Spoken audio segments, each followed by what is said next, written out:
Good morning friends, मैं आप सभी का पुनः स्वागत करते हैं आपके अपने यूट्यूब चैनल में। दोस्तों, मैं आज फिर पुनः आप सबके लिए रासायनिक अभिक्रिया एवं समीकरण का जो पार्ट 1 था उसमें हमने आपको 25 ऑब्जेक्टिव ही बताए थे, क्योंकि हमने आपसे वादा किया था कि आपका 10 मिनट ही समय लेंगे और आपकी गर्लफ्रेंड का भी कॉल आ रहा था, है ना। ऐसा है, बहुत सारे लड़के का गर्लफ्रेंड कॉल कर रहे होंगे। चलिए नहीं भी करेंगे तो कोई बात नहीं, लड़कियां का तो बॉयफ्रेंड कॉल कर ही रहेंगे होंगे, है ना। तो जैसा कि हमने आपको 10 मिनट का समय लिया, 10 मिनट में 25 ऑब्जेक्टिव ही हम आपको एक्सप्लेन करके बता पाए और उसके आगे हम नहीं बता पाए, है ना।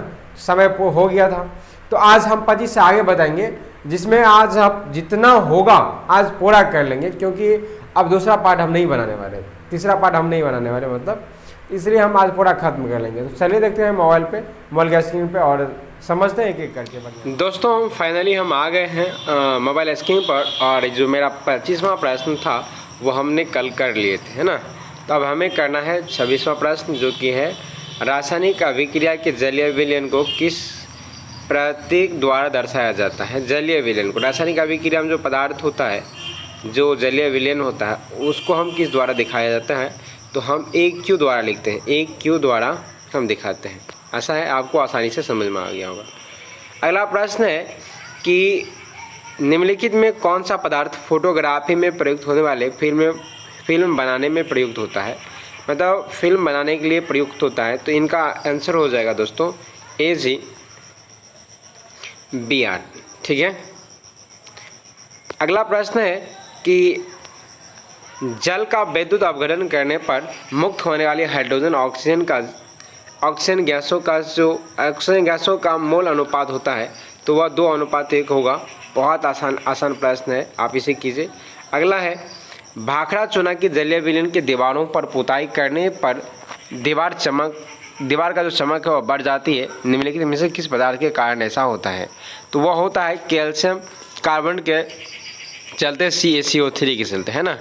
वह इनके द्वारा क्या होता है, वह चमकना शुरू कर देता है। अगला देखते हैं। अगला है जिस निरंतर ताप पर कोई पदार्थ जलना प्रारंभ करता है उसे कहते हैं ज्वलन ताप। ये ऑप्शन नंबर E हो जाएगा, ज्वलन ताप। क्या हो जाएगा, ज्वलन ताप, ठीक है। अगला प्रश्न देखते हैं 31 नंबर का। 31 नंबर में है निम्नलिखित में से कौन ऊष्माक्षेपी अभिक्रिया का उदाहरण है। तो ऊष्माक्षेपी अभिक्रिया का उदाहरण है दोस्तों, इसके लिए हमें देखना होगा अम्ल को जल द्वारा तनु करना होता है। तो इसमें क्या हो जाएगा, ऊष्मा मुक्त होता है, तो हम कह सकते हैं ऊष्माक्षेपी अभिक्रिया, ठीक है। अगला चलते हैं। अगला प्रश्न निम्नलिखित में से कौन दहन अभिक्रिया है। दहन यानी उबलता हुआ जल, मोम का पिघलना, पेट्रोल का जलना, इनमें से कोई नहीं। तो दोस्तों इनमें पेट्रोल का जो जलना है वह हो जाएगा दहन अभिक्रिया, ठीक है। अगला देखते हैं। अगला हमारा प्रश्न है 33 नंबर में, निम्नलिखित में से कौन समीकरण असंतुलित है। संतुलित नहीं है दोस्तों। इसके लिए हमें, अगर आप देखें तो आप यहाँ क्या कर सकते हैं, इनको एक एक करके देख सकते हो। यहाँ भी हाइड्रोजन है 2 यहाँ भी हाइड्रोजन क्लोरीन 2 यहाँ भी 2 करके। तो ये 1 नंबर में संतुलित है, कड़ा असंतुलित है ना। तो वह असंतुलित है।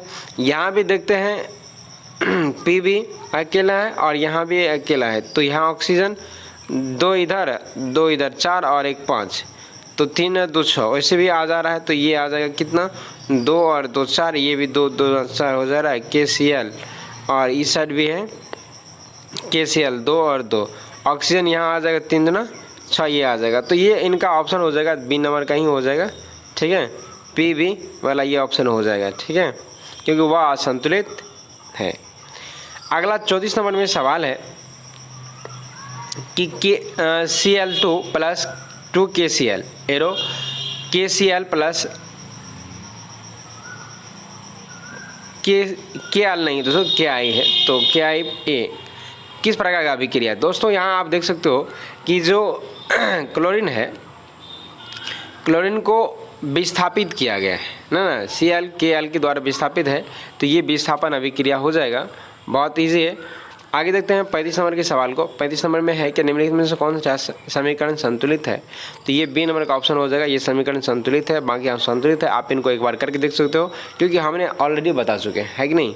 अगला है कि रासायनिक अभिक्रियाओं को व्यक्त किया जाता है, तो ये समीकरणों के द्वारा व्यक्त किया जाता है।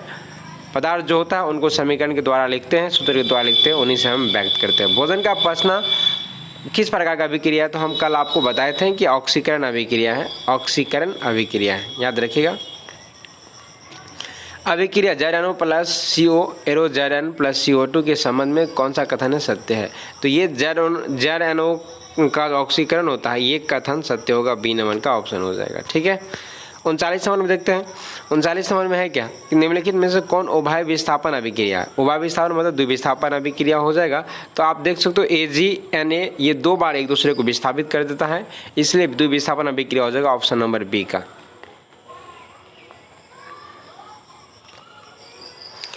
अगला है कैल्शियम कार्बोनेट को गर्म करने पर कैल्शियम ऑक्साइड एवं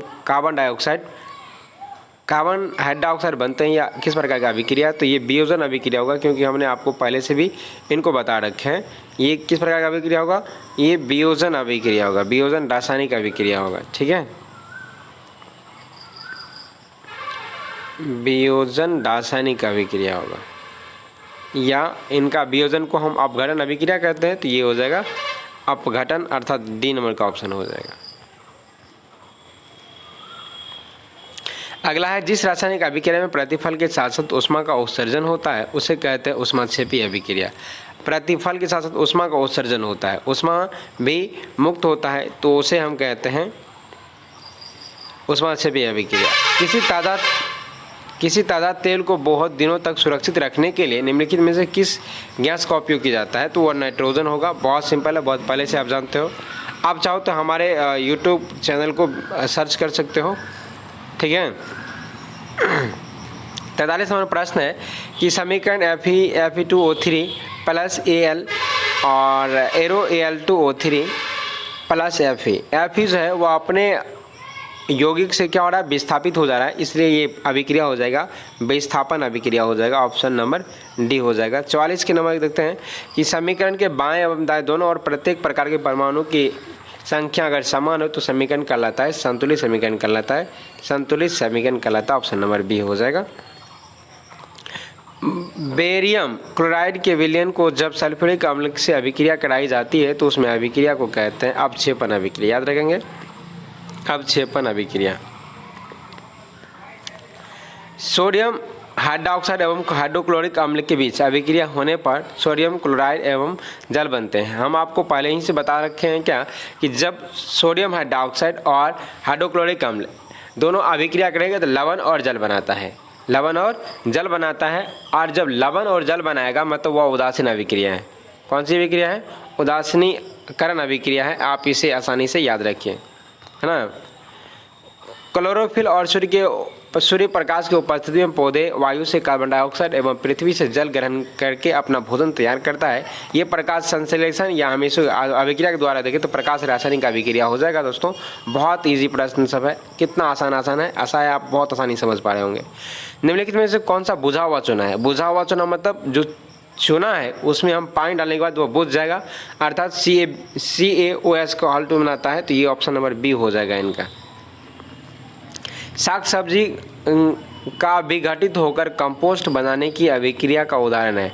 साग सब्जी मतलब साग सब्जियों का जो विघटित होकर कंपोस्ट बनाने की अभिक्रिया जो है वह उनका उदाहरण हो जाएगा। तो उनका उदाहरण हो जाएगा ऊष्माक्षेपी अभिक्रिया, ऊष्माक्षेपी अभिक्रिया, जो ऑप्शन नंबर कितना में है, बी नंबर ऑप्शन हो जाएगा, ऊष्माक्षेपी रासायनिक अभिक्रिया। अगला देखते हैं 50 नंबर के प्रश्न को, रेडॉक्स अभिक्रिया निम्नलिखित में से कौन है, तो ये ऑप्शन नंबर सी हो जाएगा, H2 plus Cl2 arrow 2HCl, है ना। 51 नंबर के सवाल को देखते हैं, निम्नलिखित में से कौन सा प्रतिस्थापन अभिक्रिया विस्थापन अभिक्रिया। दोस्तों विस्थापन में देख सकते हो बी नंबर का ऑप्शन कि FeCO को विस्थापित कर दे रहा है ना। 50 नंबर के प्रश्न को अगर देखें तो यहाँ निम्नलिखित में से कौन संतुलित समीकरण नहीं है, तो ये ऑप्शन नंबर सी का हो जाएगा, ये संतुलित नहीं। आप इनको आसानी से लिख करके देख सकते हो, ठीक है, क्योंकि बारीकी से आपको तो ये आसानी से आ ही जाता है कि हम इनको परमाणु संख्या दोनों तरफ बराबर करना है, अगर बराबर संतुलित नहीं है तो असंतुलित है, ठीक है। आगे बढ़ते हैं और देखते हैं 53 नंबर के सवाल को। 53 नंबर में सवाल है, निम्नलिखित में ऊष्माक्षेपी अभिक्रिया कौन सी है, ऊष्माक्षेपी अभिक्रिया। तो आपको पता है अभी जस्ट हमको पहले चर्चा किए हैं कि प्रतिफल के साथ ऊष्मा उत्पन्न करेगा, तो ऊष्मा छोड़ेगा तो ये देखिए, है ना, तो ये बी नंबर का ऑप्शन हो जाएगा। ये क्या कर रहा है, 94.45 KCAl का जो है वह ऊष्मा क्या कर रहा है, मुक्त कर रहा है। तो ये आ जाएगा ऊष्माक्षेपी अभिक्रिया, ऑप्शन नंबर बी का हो जाएगा। ठीक है दोस्तों, कई बार लिखा हुआ रहता है कि इसके प्लस में ऊष्मा दिया हुआ रहता है, ऊष्मा लिखा हुआ रहता है, तो ऊष्मा लिखा हुआ नहीं है, तो ये इस प्रकार से कुछ मान लिखा हुआ रहेगा, तो याद रखिएगा। तो ये हो जाएगा, देखिए ये ऊष्मा ले रहा है, इसका मतलब ये ऊष्मा शोषी हो जाएगा, ऊष्माक्षेपी नहीं होगा। ठीक है, तो इस चीज़ को भी आप आसानी से याद रख सकते हैं। चलिए अगला प्रश्न देखते हैं। अगला प्रश्न है हमारा कि निम्नलिखित में से कौन अपघटन अभिक्रिया नहीं है। अपघटन अभिक्रिया नहीं मतलब वो टूटेगा नहीं बल्कि जुड़ेगा दोस्तों, तो ये आ जाएगा सी नंबर का ऑप्शन, बहुत ईजी है, संयोजन अभिक्रिया हो जाएगा। तो 55 नंबर के सवाल को देखते हैं। तो ये है निम्नलिखित अभिक्रियाओं में कौन संश्लेषण अभिक्रिया है। तो ये डी नंबर का ऑप्शन हो जाएगा Mg+O2 H2O। ठीक है, 56 नंबर में है द्विविस्थापन अभिक्रिया का उदाहरण है। तो द्विविस्थापन अभिक्रिया के उदाहरण के बारे में तो आप जानते ही हो, वह 2 बार विस्थापित करेगा, अर्थात इनका सी नंबर का ऑप्शन हो जाएगा ये वाले।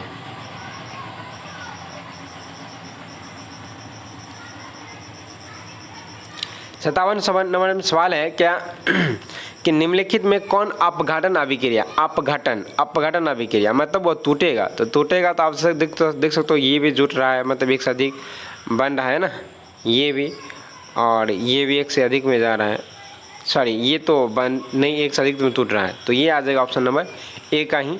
ठीक है, 58 नंबर के सवाल को देखते हैं। तो 58 नंबर सवाल अभिक्रिया 2Ki+Cl2 या Cl2 या Cl, इनको भी Kl भी कह सकते हो। तो ये आ जाएगा से पता चलता है कि ये जो अभिक्रिया है वो I2 की तुलना में Cl2 अधिक क्रियाशील है, क्योंकि विस्थापित हो रहा है। 59 में देखते हैं अभिक्रिया 2PbO+C एरो 2Pb+CO2 किस प्रकार की, मतलब ये इससे हमें क्या पता चल रहा है। देखिए तो इनसे हमें PbO का अपकरण होता है, इनके बारे में पता चलता है। प्रकाश रासायनिक अभिक्रिया में क्या होता है, प्रकाश का अवशोषण होता है। प्रकाश का क्या होता है, अवशोषण। और रेडॉक्स अभिक्रिया है जिनमें ऑक्सीकरण और अपकरण दोनों साथ साथ होते हैं। अगला प्रश्न, द्रवित सोडियम क्लोराइड का विद्युत अपघटन करने पर क्लोरीन गैस एनोड पर मुक्त होता है। ये बात याद रखिएगा, है ना, पहले भी हम आपको बताए हैं। काली चूना और जल के बीच अभिक्रिया होने पर, काली चूना और जल के बीच अभिक्रिया होने पर पर्याप्त ऊष्मा का उत्सर्जन होता है। फिर अगला प्रश्न है 64 नंबर का कि संतुलित रासायनिक समीकरण विज्ञान के किस सिद्धांत पर आधारित है। तो ये आ जाएगा द्रव्यमान की अनस्वरता के सिद्धांत के आधारित है, ऑप्शन नंबर बी नंबर का हो जाएगा ये। ठीक है, 65 नंबर का देखते हैं। लोहे के बुरादे पर हाइड्रोक्लोरिक अम्ल डालने पर निम्नलिखित में से क्या होता है। तो हाइड्रोजन गैस और फेरस क्लोराइड बनता है ना। जब भी हम लोहे के बुरादों पर हाइड्रोक्लोरिक अम्ल डाल लेंगे तो वह हाइड्रोजन गैस और फेरस क्लोराइड बनता है।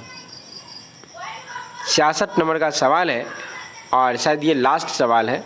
ठीक है, नहीं लास्ट सवाल नहीं है, इसके बाद भी 67 नंबर का सवाल है। तो यहाँ लिखा हुआ है 767, है ना।